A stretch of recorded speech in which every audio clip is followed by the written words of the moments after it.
علی محمد کو دوبارہ گرفتار کر لیا گیا ہے۔ اینٹی کرپشن مردان نے اختیارات کے ناجائز استعمال کے الزام میں انہیں گرفتار کیا ہے۔ علی محمد پر مردان میں مختلف یونین کونسلز میں ترقیاتی کاموں میں اختیارات کے ناجائز استعمال کا الزام ہے۔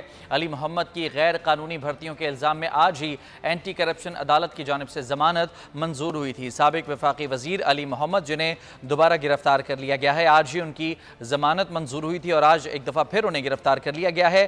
اینٹی کرپشن مردان کی جانب سے اختیارات کے ناجائز استعمال کے الزام میں انہیں گرفتار کیا گیا ہے۔ بول نیوز کے نمائندے نواب شیر سے مزید جانیں گے۔ نواب شیر بتائے گا، سابق وفاقی وزیر کو ایک دفعہ پھر گرفتار کر لیا گیا ہے، کیا تفصیلات ہیں؟